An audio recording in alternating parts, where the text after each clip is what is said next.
pessoal, sejam bem-vindos à live de hoje.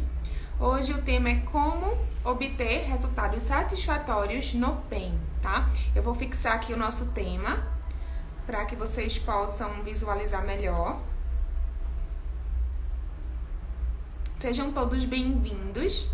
Eu vou dar um tempinho mais para que algumas pessoas possam entrar e assistir essa live também, porque hoje eu vou falar com vocês como vocês irão, de fato, conseguir identificar que vocês irão proporcionar para o paciente de vocês resultados satisfatórios. Que é uma das dúvidas da maioria dos alunos e profissionais que realizam essa técnica atualmente. A gente sabe que muitas pessoas vêm fazendo o procedimento estético injetável em microvasos, e isso eu recebo também no direct, tá? E que elas não têm tido, na verdade, um resultado tão satisfatório. Tá certo?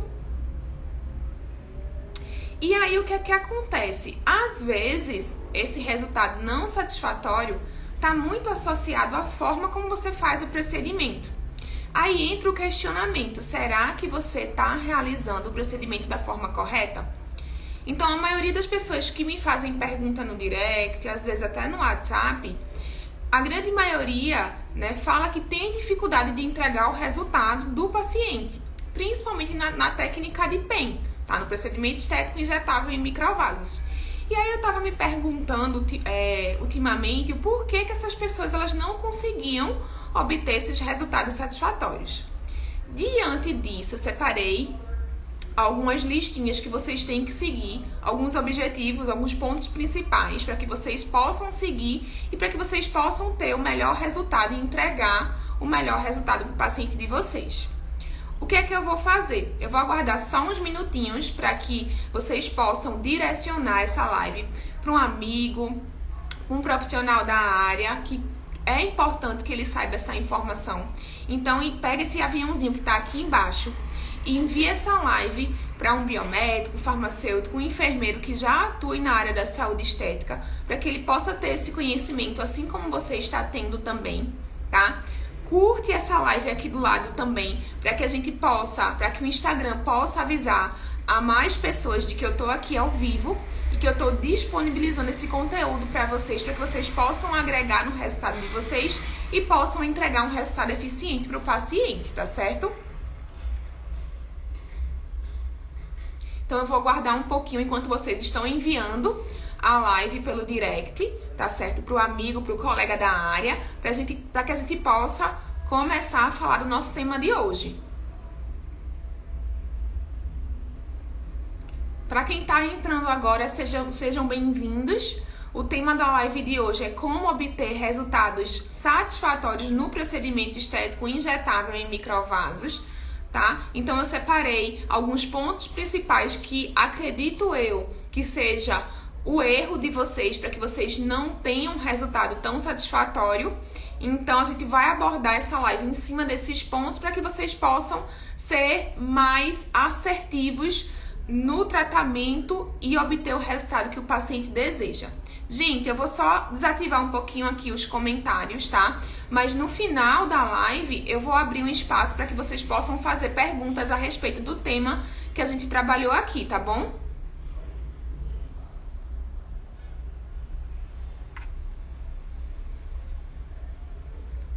Bom, vamos lá então.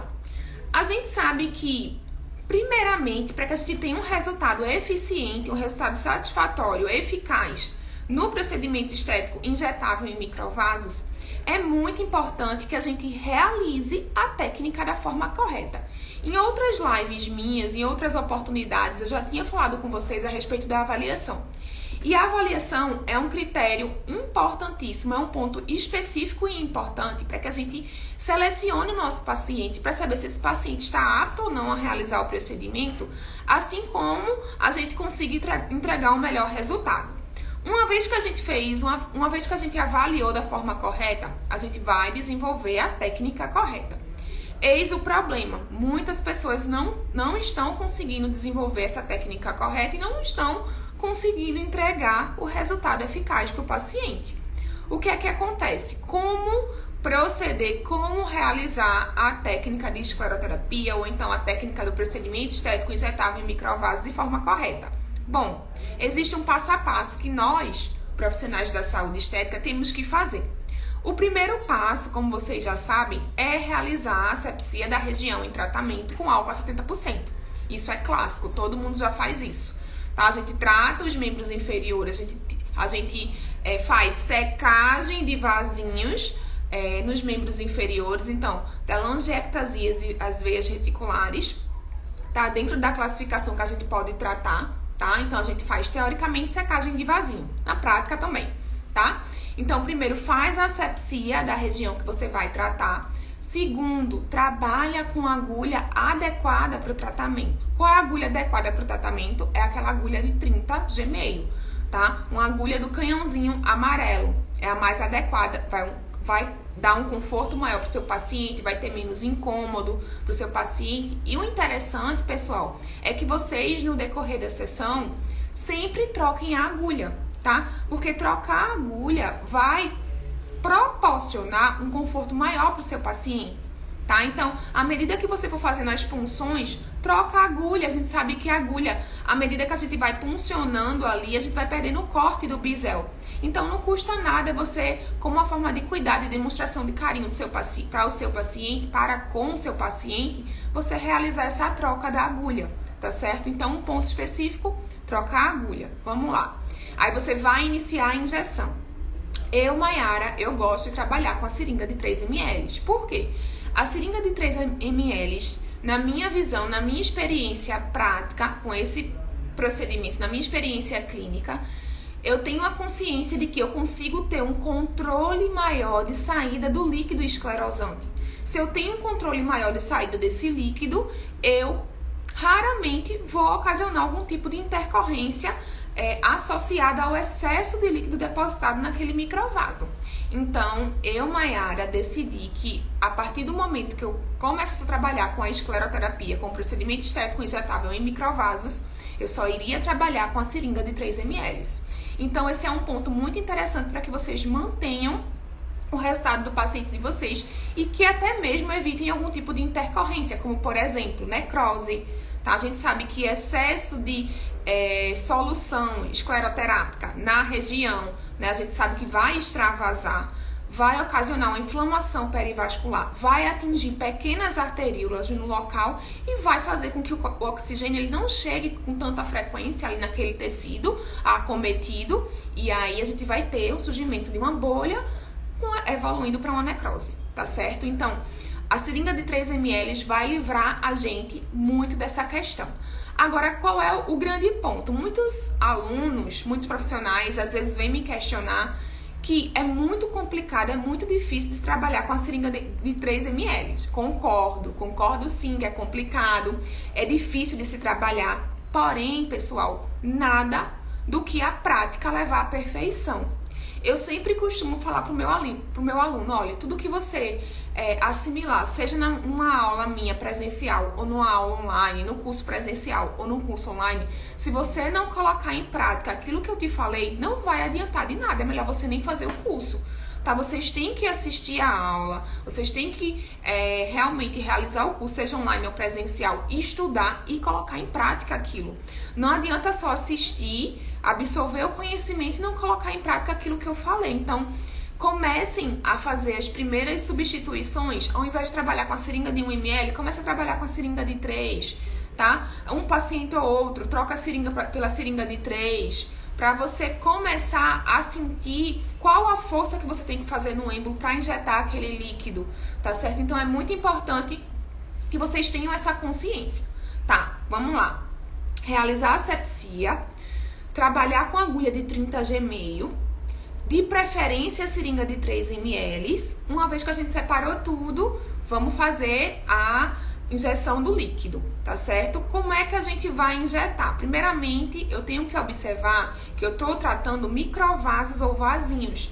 Então, esses vasinhos são dilatações muito superficiais de vênulas ali na região, tá? Então, isso quer dizer que eu não preciso aprofundar a minha agulha para atingir esses microvasos. Quando eu entro na região com uma angulação de 15 graus Só inserindo a ponta do bisel da minha agulha, eu já consigo ter acesso ao lúmen do vaso. E como é que eu tenho a certeza 100% de que eu tive acesso àquele lúmen?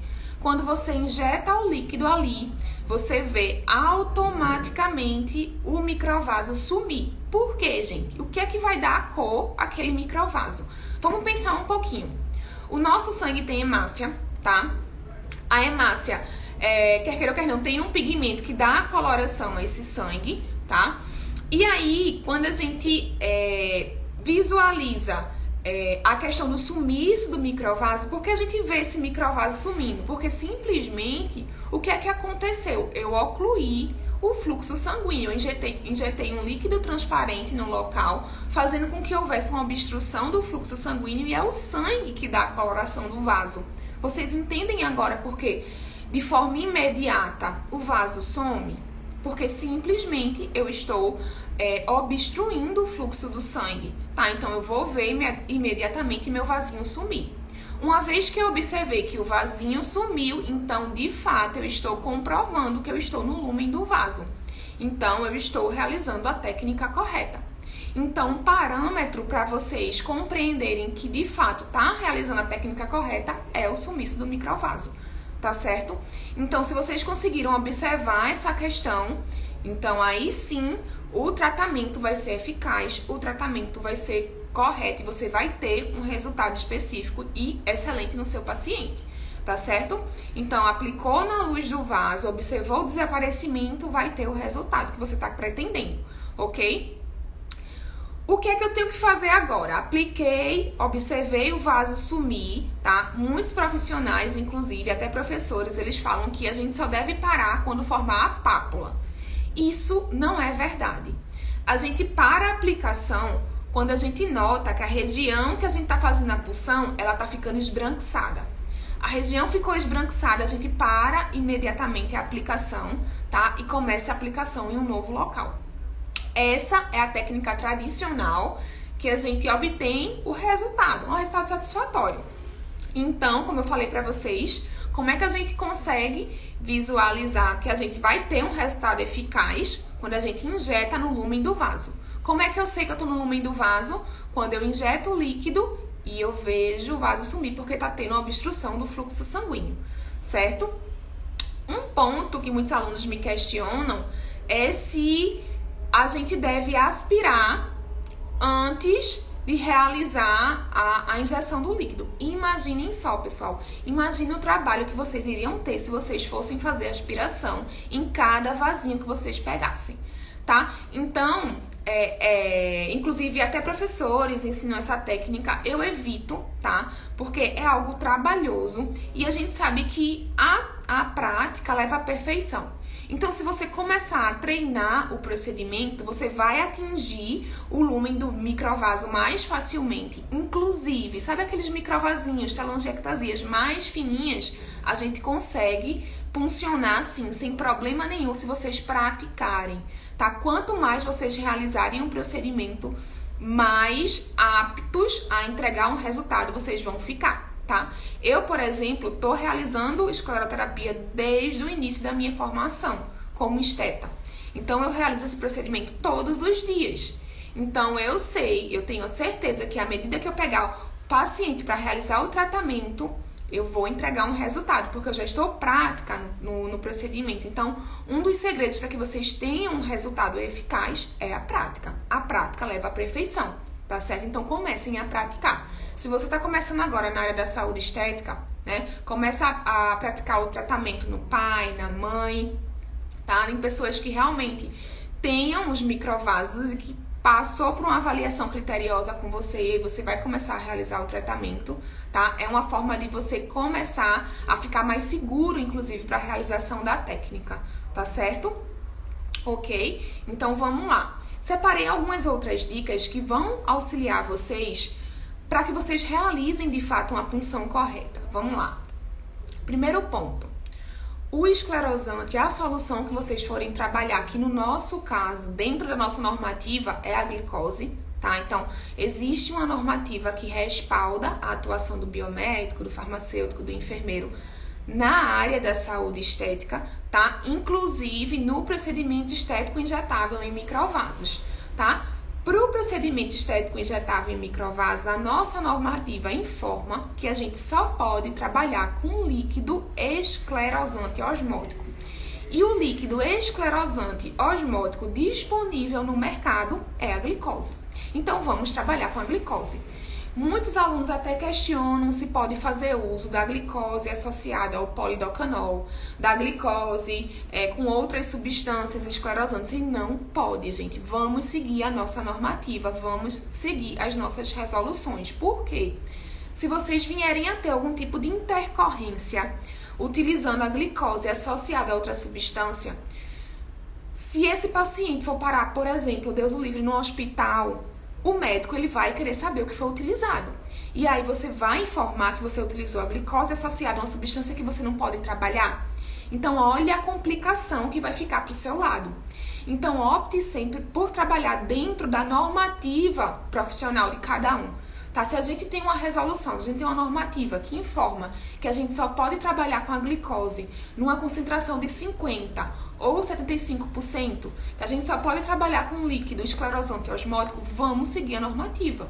E vamos entregar o melhor resultado dentro das nossas possibilidades. E tem como entregar o melhor resultado. É só vocês seguirem o que eu tô falando aqui, o passo a passo. Tá certo? Vamos lá, trabalhando com a glicose, tá? O ideal é que esse líquido, ele seja injetado lentamente, com o mínimo de pressão, tá? Então, como eu falei pra vocês, eu consigo injetar a glicose lentamente, com o mínimo de pressão, utilizando uma seringa de 3 ml, tá? Por quê? Porque eu sei que eu preciso trabalhar de forma mais paciente com a seringa de 3 ml, não vai fluir muito líquido, porque a gente sabe que a gente precisa ter o manejo do êmbolo da seringa de 3 ml. Em compensação, se vocês pegarem a seringa de 1 ml, se vocês empurrarem, pressionarem um pouquinho o êmbolo, vocês vão notar que vai jorrar muita glicose, muito líquido esclerosante, e isso pode, se você não for um profissional tão experiente, isso pode ocasionar no seu paciente uma necrose, um tipo de intercorrência, tá? Então, até nesse aspecto da escolha da seringa, é interessante que vocês comecem a pensar e a treinar. Existem profissionais que só trabalham com a seringa de 1 ml, têm um excelente resultado e não ocasiona muita intercorrência.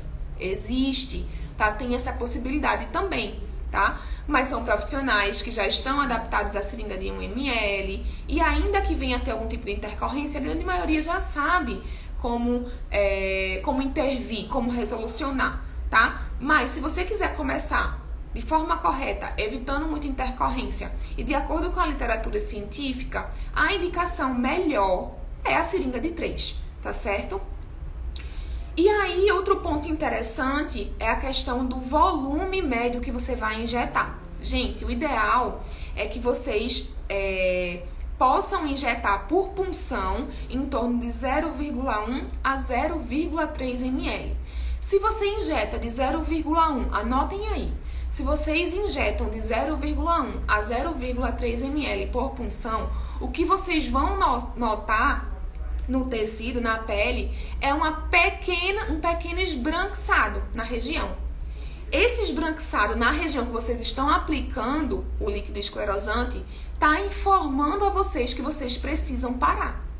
Formou o esbranquiçado, parou. Não é formar a pápula, é formar o esbranquiçado. Se você está formando a pápula imediata durante a aplicação, isso quer dizer que você, profissional da saúde estética, está extravasando o líquido de forma perivascular, ou seja, além do lúmen do microvaso. E aí, sempre que você extravasa esse líquido além do lúmen, você corre o risco de ter telangiectasia secundária, você corre o risco de ocasionar uma hiperpigmentação, você corre o risco de ocasionar, além disso, uma necrose na região, tá certo? Então, tenham muito cuidado, tá? E aí, se vocês seguem essas regrinhas, a substância que vocês estarão trabalhando, que é a glicose, vai ser bem mais distribuída. Vocês vão ter um resultado eficaz por estar injetando no lúmen do microvaso, por estar conseguindo visualizar o desaparecimento e por estar também se livrando de inúmeras intercorrências, tá certo? Então, essas foram as dicas que eu separei para vocês. Eu tô vendo que a gente tem uma quantidade legal de pessoas aqui assistindo essa live, então eu vou abrir para perguntas para que vocês possam tirar as dúvidas agora, tá certo? Então vamos lá, acabei de ativar os comentários, tá? Quem já trabalha com a técnica, sinaliza aqui pra mim. E sinaliza aqui pra mim também se as dicas de hoje ajudou a vocês de alguma forma a melhorar o que vocês já vêm fazendo, tá certo? E agora eu também deixo aqui o espaço livre para que vocês possam questionar, perguntar e para que eu possa tirar as dúvidas de vocês, tá bom? Doutora Raíssa acabou de entrar também, Luana, tá? As meninas que estão assistindo a live podem fazer perguntas, porque essas lives eu reservo para que vocês possam tirar as dúvidas, tá certo? Doutora Érica tá perguntando aqui qual o tempo ideal de intervalo entre as sessões. Érica, a gente tem que pensar sempre na questão da regeneração, da cicatrização do paciente. Então, o tempo ideal entre uma sessão e outra é no mínimo 15 dias. Tem paciente que realmente vai apresentar um processo de regeneração ali local com 15 dias, tem paciente com 21.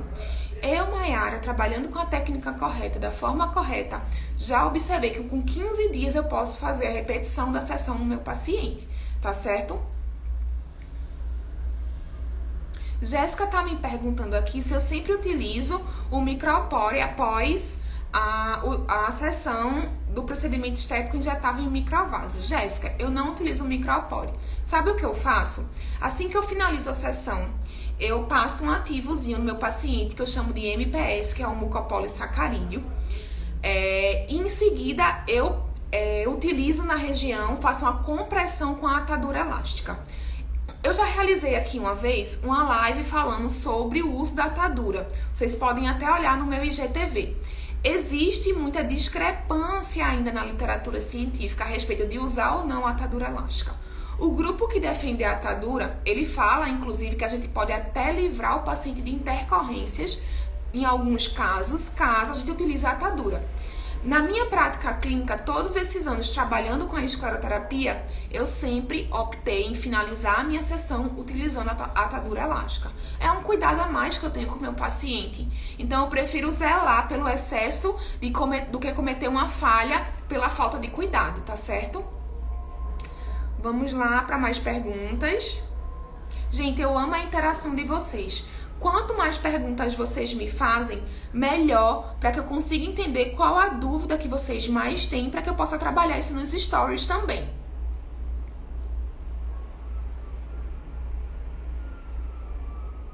Certo, a gente tem uma pergunta aqui online, que foi uma colega que estudou comigo, que eu admiro bastante, hoje é uma excelente profissional.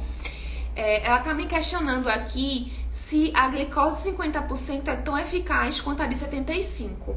Bem, na minha opinião, a de 75%, a glicose 75%, ela é mais concentrada, então ela é bem mais eficaz do que a de 50%. Porém, se você realiza a técnica correta, se você sabe como proceder em alguns determinados casos, você consegue ter um resultado tão bom que você tem com a de 75, trabalhando com a de 50 também. Por exemplo, a técnica que eu desenvolvi, que foi a técnica de reforço, eu consigo ver um resultado tão bom utilizando a glicose 50 e comparando com a de 75 na técnica tradicional.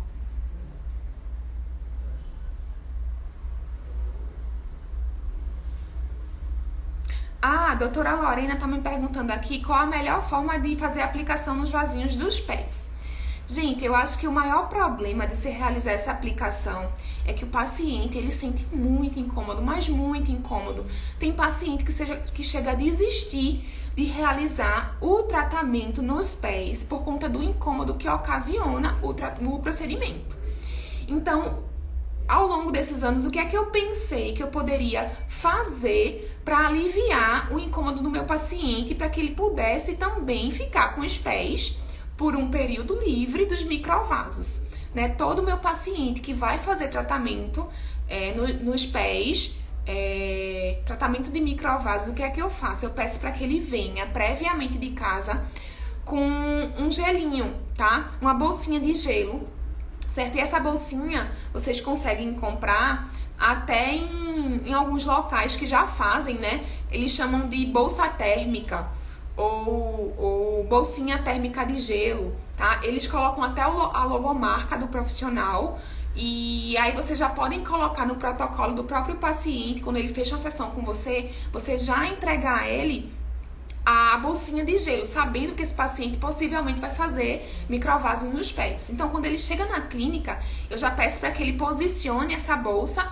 já nos pés, porque a gente sabe que o gelo, quer queira ou quer não, ele promove uma analgesia local. Então, quando o paciente ele entra no consultório para realizar o procedimento, o gelinho já tem realizado essa analgesia e o paciente ele não vai sentir tanto o tratamento. Façam isso que eu tô dando, essa dica, tá? Peçam pro paciente colocar previamente um gelinho no local, uma bolsinha de gelo, uma bolsinha térmica, e aí vocês vão observar que a gente vai ter amenizado mais do que 80% do incômodo do paciente.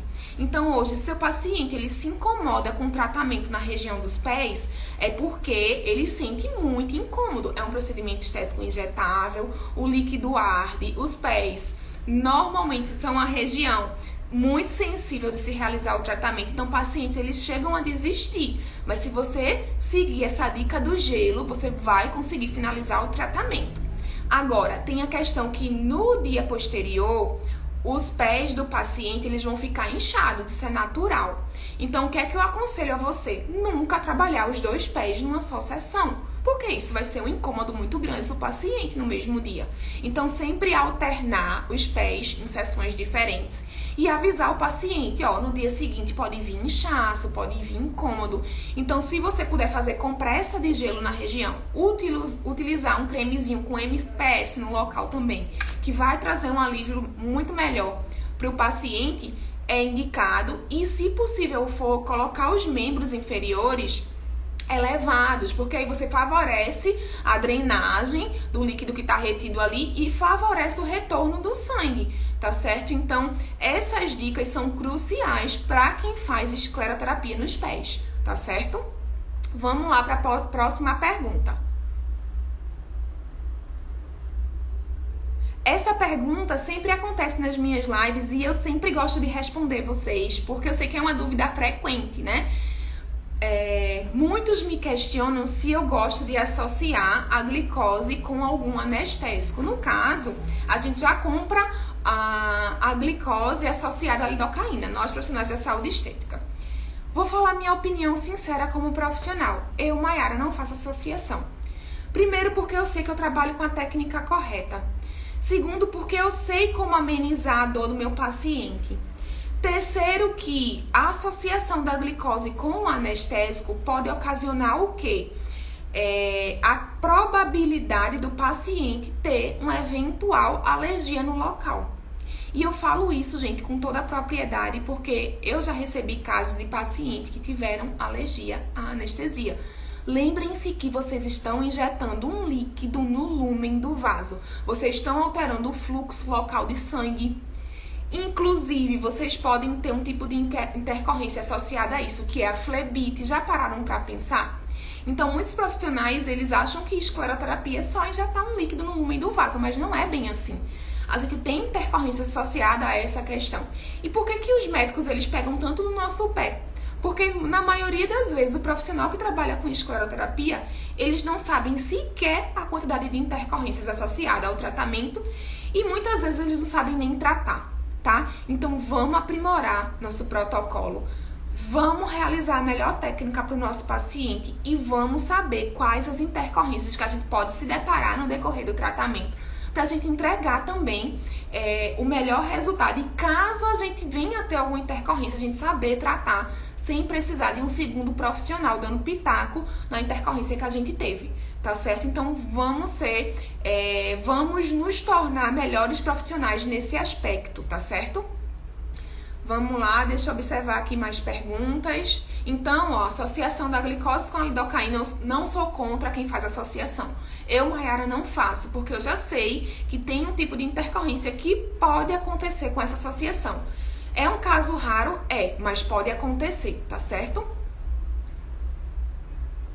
Ó, meu aluno Gustavo aqui, que já foi de cursos anteriores meu, né, inclusive do curso online, ele já tá respondendo até as perguntas, porque ele já sabe que no curso online eu vou tirando essas dúvidas também.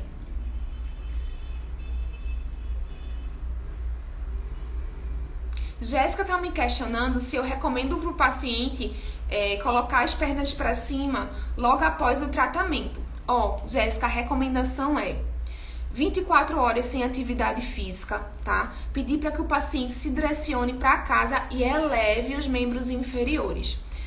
Desde que eu atendi uma paciente uma vez na clínica e eu não avisei a ela sobre essas recomendações, eu fiquei mais atenta a isso. Eu vou passar para vocês essa experiência porque pode acontecer com vocês. Gente, a avaliação é um momento crucial que você tem que tirar as dúvidas do seu paciente. Tá? Tanto as dúvidas do próprio tratamento quanto as dúvidas do pós-tratamento. É na avaliação, é o momento que você tem para falar tudo que o paciente precisa fazer de cuidado durante o tratamento e no pós, tá? Então, isso tem que ser deixado bem claro na avaliação. Por quê? Porque o paciente ele não tem a obrigação de saber essas informações. Quem tem a obrigação é o profissional que estudou. O paciente está ali para ser submetido ao tratamento, para ter o resultado dele, para elevar a autoestima e, principalmente, né, ele não quer ter intercorrência. Imagina o desastre que é você substituir um microvaso por uma mancha, substituir um microvaso por uma necrose ali no local. Então, assim, todo cuidado em qualquer tratamento estético é pouco. E microvaso não deixa de ser um tratamento na nossa área. Um tratamento de pensar nesses aspectos.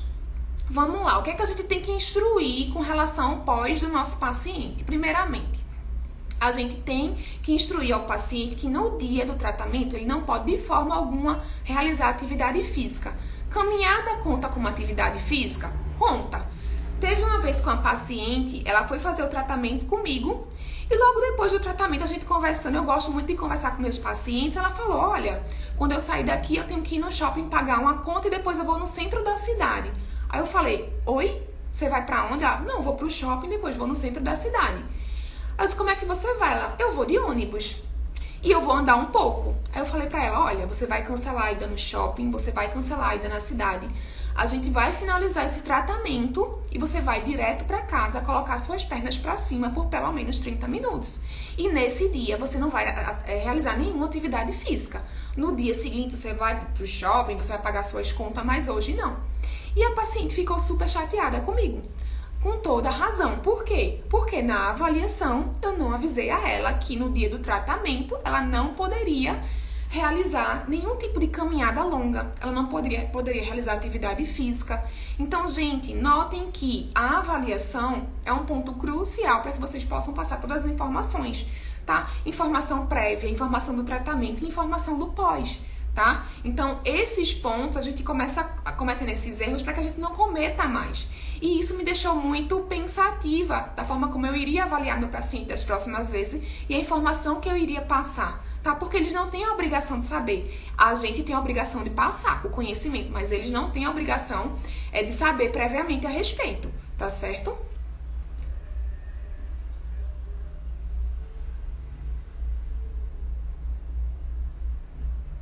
Ó, Glenda tá me perguntando quais são as características do pós-tratamento, ou seja, como é que a pele do paciente vai se apresentar no pós-imediato.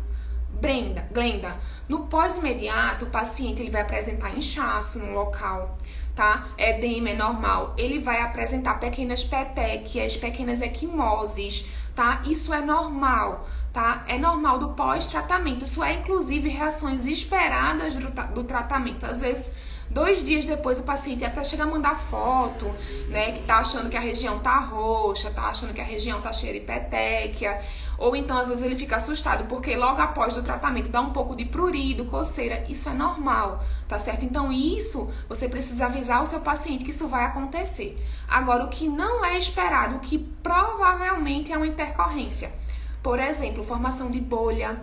Se você fez o tratamento hoje, 2 dias depois, seu paciente manda uma foto para você e nessa foto você começa a observar que está formando bolha, né, que está ficando muito inchada a região. Se o paciente relata que está coçando há 3 dias a região e que os vasinhos estão extremamente dilatados, aí você já precisa se preocupar para saber qual tipo de intercorrência você vai enfrentar. Tá certo? Mas o que é normal? No pós-imediato é normal ficar inchado, é normal ficar petequia, tá? É normal ficar roxinho, tudo isso tá sob controle, tá? Agora, fugiu disso, já pensa aí numa intercorrência que você vai ter que tratar no futuro, tá certo?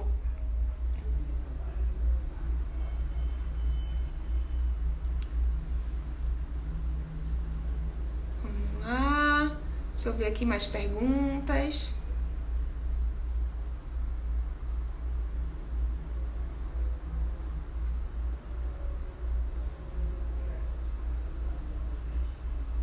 Gente, como eu vi que vocês se acalmaram um pouco mais com relação às perguntas, e também eu não consigo dar conta de todas, por isso que a gente faz lives aqui semanais, para que vocês possam tirar as dúvidas também. Eu queria fazer um convite, antes de finalizar essa live, tá? Dia 13, para vocês que ainda têm dúvida com relação às intercorrências associadas ao tratamento de escleroterapia, eu estou preparando uma aula especial só para vocês, tá? Então, se você tiver ainda alguma dúvida, vai lá no link disponível na minha biografia e se inscreve nessa aula, tá certo? É um conteúdo exclusivo. Eu vou liberar um PDF para vocês no final da aula também, mas só para quem se inscrever nessa aula, tá bom? Então, eu tô finalizando minha live aqui, tá? A gente vai continuar fazendo as lives semanais. E quem tiver ainda dúvidas a respeito da intercorrência, eu preparei essa aula especial. Então, dia 13, agenda aí no seu calendário, ajusta o horário que vai ser às 20 horas, tá? Eu vou disponibilizar essa aula ao vivo para vocês e vou liberar esse conteúdo exclusivo para que vocês possam ter mais segurança no tratamento das intercorrências, tá bom? Um forte abraço, fiquem com Deus. Qualquer dúvida, me enviem também no direct, que eu sempre tô atenta para responder, tá certo? E até a próxima live, aliás, até a aula do dia 13. Se inscrevam no link disponível na minha biografia aqui do Instagram. Um beijo e até a próxima!